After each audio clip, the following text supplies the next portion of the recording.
Community-engaged research is this process of co-creation. I've seen researchers take seriously the vision of community partners and try to make that vision very real.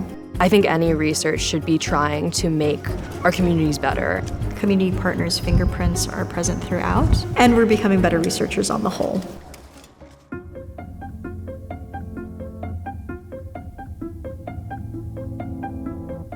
El jardín comunitario fue una propuesta de los estudiantes de la Universidad de Santa Cruz, California.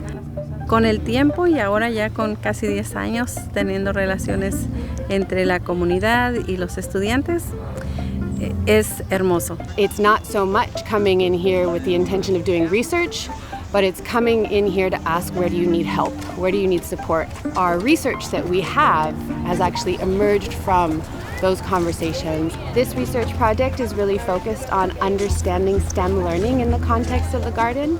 We know our gardeners and their families are doing science and engineering. Experiments are happening. We also know that even the arrangements of the plots themselves are important. Given that this community garden is at an elementary school, what could it look like for us to foreground the types of science and engineering that's happening in the garden, understanding that our communities are actually experts in some of these practices?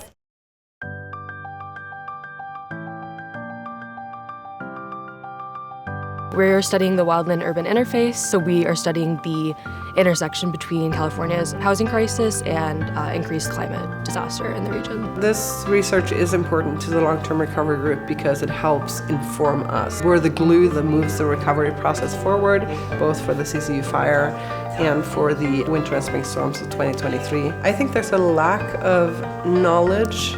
Why are people choosing to live in an area that is prone to dangers? I'm on the ethnography team, meaning I'm handling the surveys and interviews, and the surveying includes resource distributions or farmers markets or community events in the area. We ask a lot of questions about why people are moving to these areas. So is it because it's more affordable? Is it because they want access to nature and natural amenities? Learning more about that and having people tell their own stories so that we can understand better where people are coming from, I think is very, very important.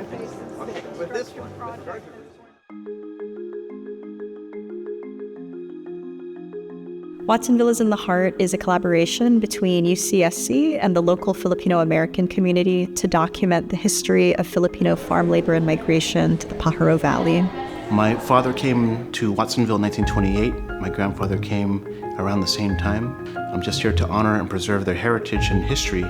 So as a team, we work on 4 global projects: oral history interviewing, digital archiving, the creation of educational materials for K through 14 classrooms, and exhibition curation. We were never highlighted in books or had our stories told. It was always about someone else. So this big exhibit at the MA is a real big victory for our community, not just with Watsonville, but also UC Santa Cruz.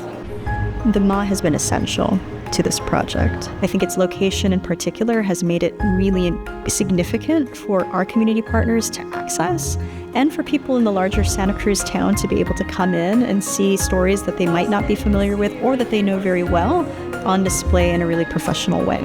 We also have an ethnic studies curriculum. It's very important for us to tell our stories, but also for them to live on to the broader community through school and education. These stories of struggle, perseverance, and resilience can be highlighted and carried on for future generations.